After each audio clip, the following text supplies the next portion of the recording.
Bonjour. Alors, aujourd'hui, on a une vidéo super importante. Vraiment, je vous conseille de la regarder jusqu'au bout parce que c'est vraiment ce qui fera la différence entre un investisseur qui réussit et un investisseur qui échoue.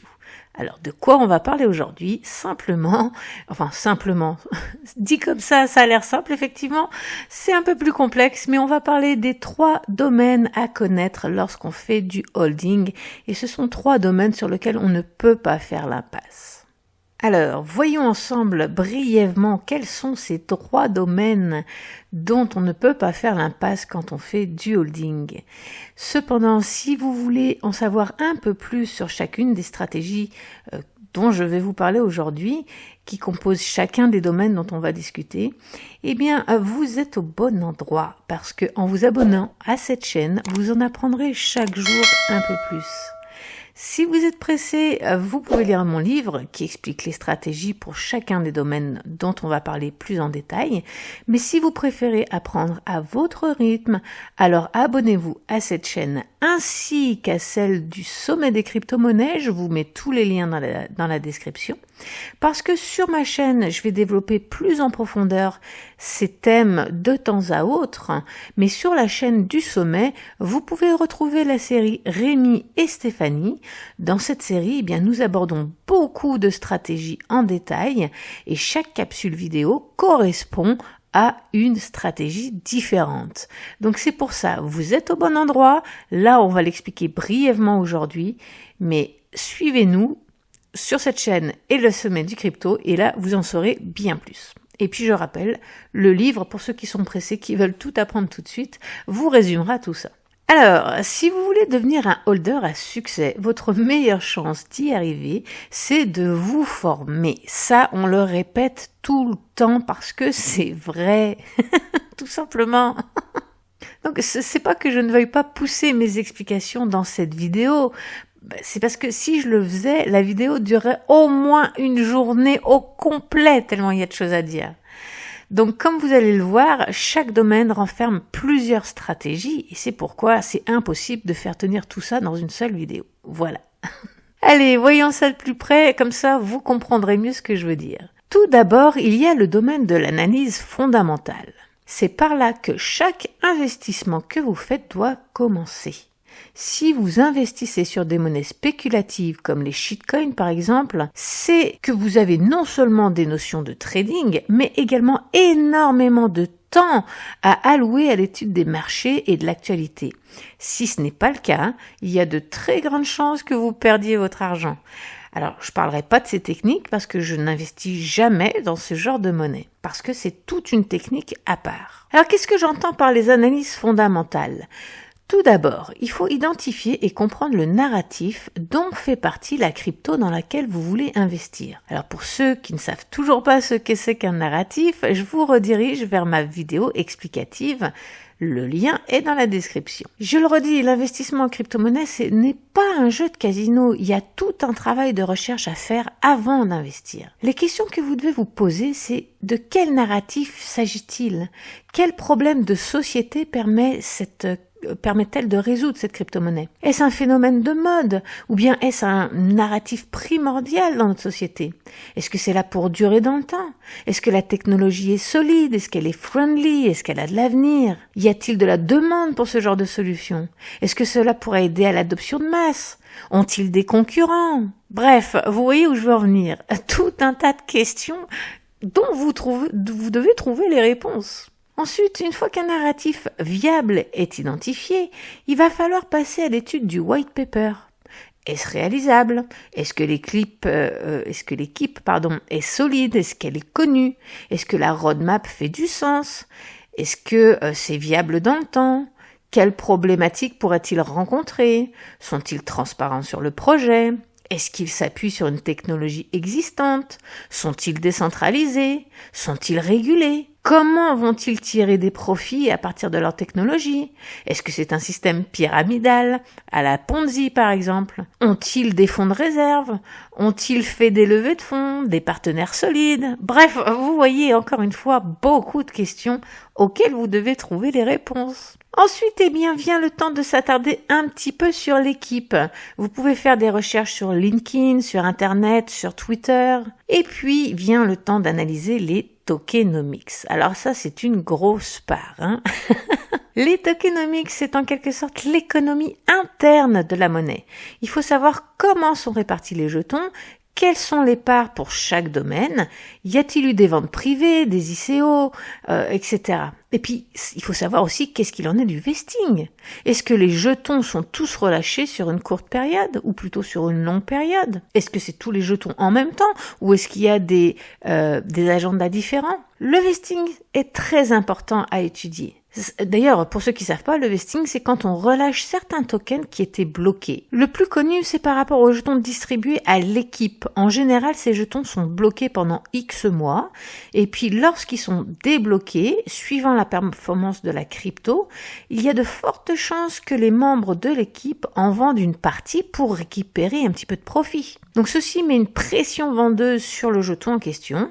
Mais suivant la manière dont a été pensé le vesting, cela pourrait très bien se passer, ou au contraire, cela pourrait complètement faire chuter le prix de la monnaie. C'est pourquoi il est important de s'y intéresser. On peut aussi pousser nos recherches sur les réseaux sociaux pour savoir si le projet a une grande communauté, une communauté en forte croissance, ou bien encore une fausse communauté suite à l'achat d'abonnés par exemple. Toutes ces analyses peuvent en dire long sur la viabilité d'un projet. Vous pouvez aussi vous intéresser à la capitalisation boursière du projet. Celle-ci en dit long sur les possibilités de gains potentiels. Mais nous verrons cette partie plus en détail dans les stratégies d'achat. Cependant, n'oubliez pas de l'inclure dans vos analyses fondamentales. Bref, il existe encore plein d'autres techniques pour l'analyse fondamentale. Là, je n'ai fait que survoler la base de la base. Une fois que vous êtes satisfait de vos recherches et que les projets vous semblent viables, eh bien, il va falloir penser à une stratégie d'achat et en même temps à une stratégie de sortie. Ce sont les deux domaines que nous allons étudier maintenant. Alors pour les stratégies d'achat, la première chose à faire, c'est de déterminer votre profil d'investisseur. Avant tout, vous devez connaître votre tolérance au risque et déterminer votre profil d'investisseur. C'est lui qui va vous permettre de créer votre plan d'action. Êtes-vous plutôt conservateur ou plutôt agressif? Voulez-vous obtenir un peu de rendement sur vos investissements ou gagnez-vous votre vie avec?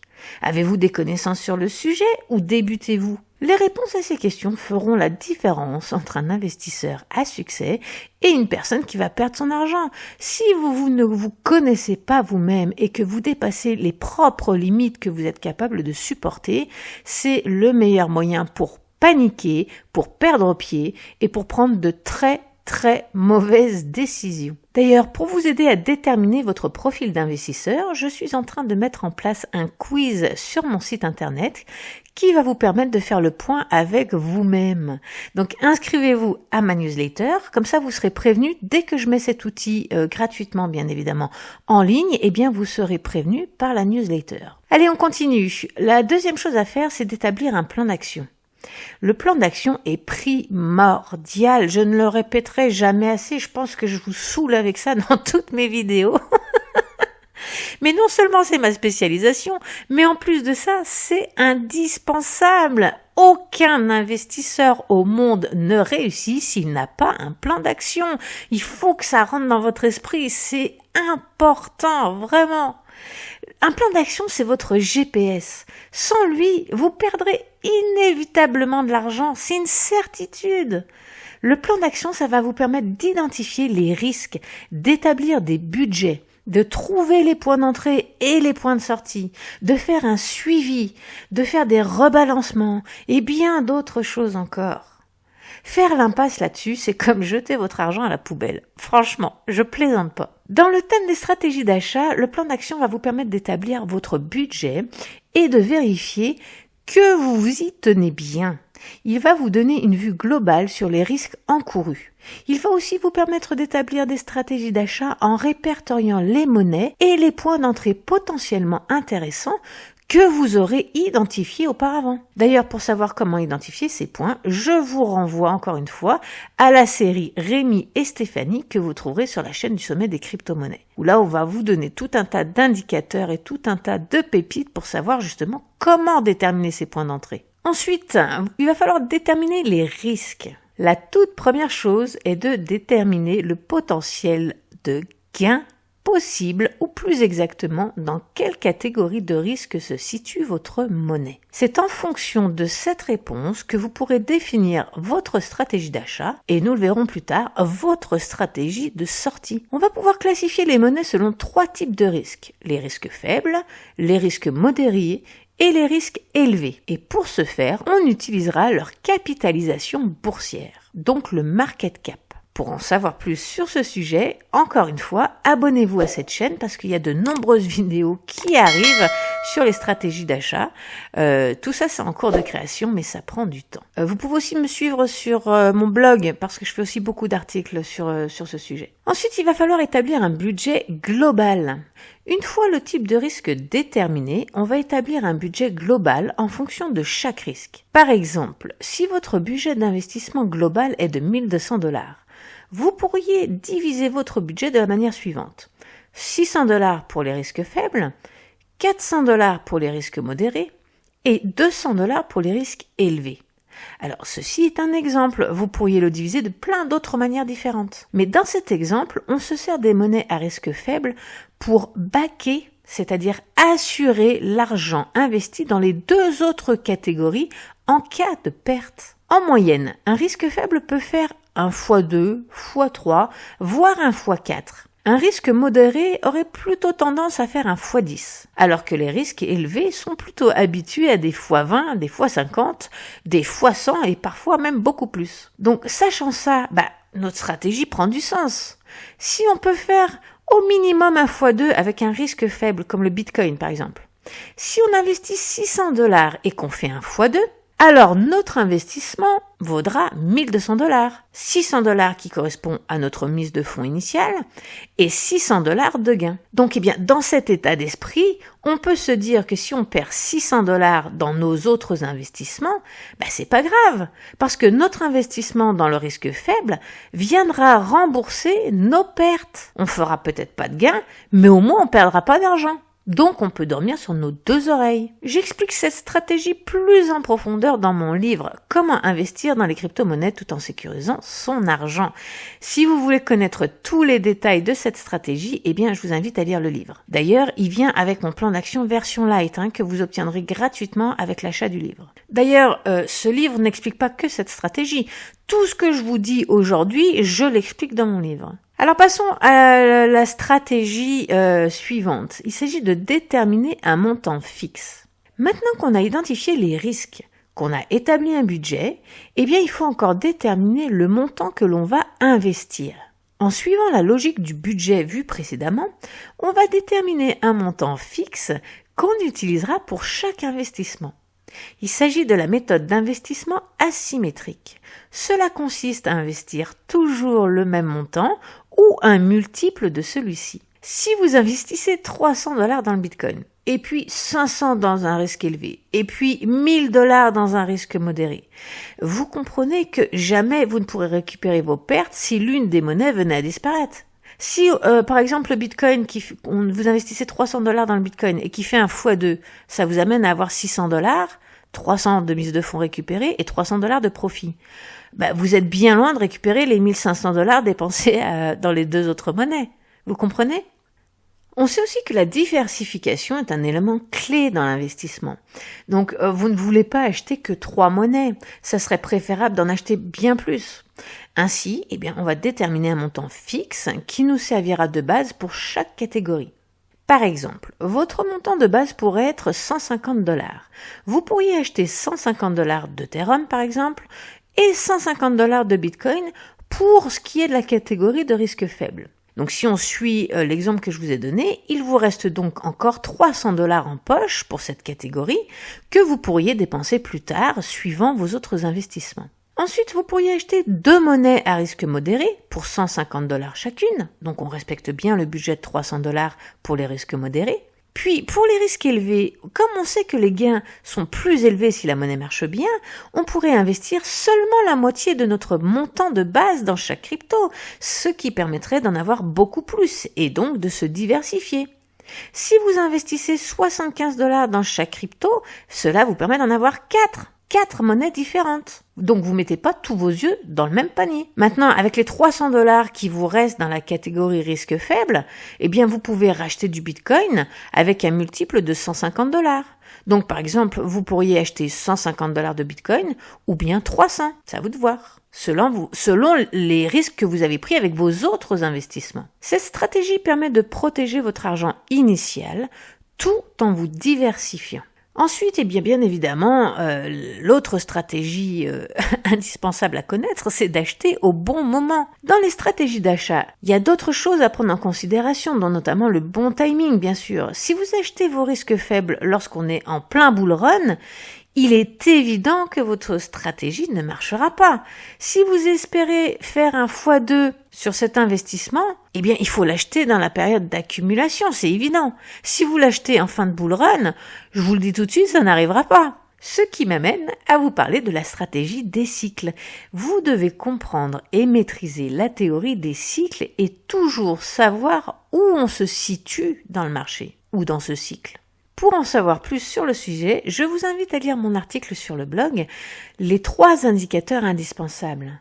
Comme d'habitude, je vous mets le lien en bas. Avec cet article, vous allez apprendre comment identifier dans quelle phase on se trouve, et ce, grâce à 3 outils magiques très simples d'utilisation. Ensuite, il y a les indicateurs techniques pour les corrections. Alors ça aussi, c'est une autre stratégie qui nécessite un petit peu plus de connaissances techniques. Ces indicateurs peuvent vous aider à déterminer les bons prix d'achat, autant durant un cycle complet que durant une correction. Si vous avez raté la phase d'accumulation, vous pouvez toujours utiliser une correction pour vous positionner, à la seule condition qu'on ne soit pas en fin de bull run. Et suivant la phase dans laquelle la correction se trouve, eh bien, il vous faudra peut-être réévaluer votre plan d'action parce que les objectifs ne seront pas forcément les mêmes. Si vous achetez une monnaie qui avait un potentiel de x50 par exemple, et que vous l'achetez alors qu'elle a déjà fait un x20, il est bien évident que vous ne pourrez pas espérer gagner un x50. Pour en savoir plus sur tous ces indicateurs, comment les utiliser et puis lesquels utiliser, eh bien, une fois de plus, je vous renvoie à la série Rémi et Stéphanie que vous trouverez sur la chaîne du sommet des crypto-monnaies. Alors, il existe encore une fois de nombreuses stratégies d'achat, je ne fais que survoler l'essentiel. Passons maintenant aux stratégies de vente. Une fois de plus, le plan d'action est essentiel dans cette phase. C'est lui qui va vous permettre de ne pas vous laisser envahir par vos émotions et prendre de mauvaises décisions sous l'influence de la peur. Vos stratégies de sortie, aussi appelées stratégies de vente, doivent être établies au moment de votre achat. Et vous devez vous y tenir coûte que coûte. Si vous avez bien fait votre travail d'analyse fondamentale en amont, à moins d'une catastrophe internationale, il n'y a aucune raison que vous ne deviez intervenir manuellement sur votre plan d'action. Alors la première stratégie consiste à récupérer votre mise de fonds. Ça, c'est la première chose à faire, c'est de récupérer votre mise de fonds le plus rapidement possible. Encore une fois, cette stratégie va dépendre du risque de la monnaie. Comme on sait qu'elles ne performent pas toutes de manière égale, eh bien on aura tendance à récupérer sa mise de fonds à partir de 100% de gains sur les monnaies à risque faible, entre 100 et 170% de gains sur des monnaies à risque modéré, et pour les monnaies à risque élevé, on aura plutôt tendance à attendre au moins un 300% de gains. Mais du coup, on vend pas non plus les mêmes quantités. Pour récupérer sa mise de fonds sur un gain de 100%, il va falloir vendre 50% de votre portefeuille. Alors que pour un gain à 300%, on vendra que 25% de son portefeuille. Donc vous comprenez pourquoi un plan d'action est indispensable. Il faut prévoir le moment de sortie au moment de l'achat. Ensuite, une autre stratégie consiste à récupérer des profits au fur et à mesure de la montée. Ne pas récupérer de profits et attendre toujours plus de gains, c'est le meilleur moyen pour ne faire aucun gain. Mais attention, encore une fois, il faut vendre par palier. On ne vend pas tout en une fois. Il faut penser à cette phase de sortie au moment de l'achat. Si vous ne voulez pas vous prendre la tête avec ça. Mon plan d'action calcule tout pour vous suivant votre profil d'investisseur. Donc ça vous donnera des pistes à suivre que vous pourrez d'ailleurs améliorer suivant vos stratégies et votre profil personnel, bien évidemment. Mais on ne vend pas tout en une fois, on fait des paliers et ces paliers sont définis en fonction du risque de la crypto-monnaie. Encore une fois. Ensuite, on peut rebalancer son portefeuille. Au fur et à mesure que vous allez prendre des gains, suivant la phase du marché dans laquelle on se trouve, ça peut être judicieux de rebalancer ces gains dans une autre monnaie. Par exemple, si on se trouve toujours dans la phase d'accumulation, là, il n'y a même pas besoin de se poser la question. Vous pourriez racheter une nouvelle crypto ou consolider une position avec vos avoirs que vous venez de récupérer d'une autre crypto-monnaie. Le mieux, c'est de récupérer vos gains et d'attendre une correction pour les redépenser. Si on n'est pas dans une phase d'accumulation, même si on est dans une phase d'accumulation, c'est toujours bon d'attendre une correction. Une autre stratégie consiste à rebalancer les gains de vos bitcoins. Comment on fait ça? Ça consiste à sortir les gains du bitcoin lorsqu'on se trouve en phase de bull market, donc en phase de bull run, et sur la fin du bull run. Et donc en fait, vous allez réinvestir ces gains dans une autre monnaie qui performe. Jusqu'à présent, la saison des altcoins suit la saison du bitcoin. Donc pour prolonger la phase d'optimisation de vos gains, basculez vos gains du bitcoin lorsqu'on arrive donc à la fin du marché haussier, à la fin du bull market, pas avant, dans un altcoin qui n'a pas fini sa montée, ça peut vous permettre de faire quelques petits profits supplémentaires. Encore une fois, je ne fais que survoler des stratégies, il en existe énormément d'autres. Vous l'aurez compris, comme je viens de le dire 3 fois dans cette vidéo, je pense que vous avez compris qu'il existe une multitude de stratégies différentes, mais les choses importantes à retenir, c'est de respecter, comprendre et maîtriser les 3 domaines dont on vient de parler. Définir votre profil d'investisseur, vous assurer d'avoir un plan d'action au moment où vous achetez une monnaie, en fonction de votre profil, bien évidemment. Et enfin, vous devez vous tenir à votre plan quoi qu'il arrive. Voilà ce qui fera de vous un investisseur à succès. Alors j'espère que cette présentation sommaire des différentes stratégies aura pu vous aider à y voir plus clair. N'oubliez pas de liker, partager et de vous abonner à la chaîne pour soutenir mon travail. Et sur ce, au plaisir de vous voir dans une prochaine vidéo. Bye!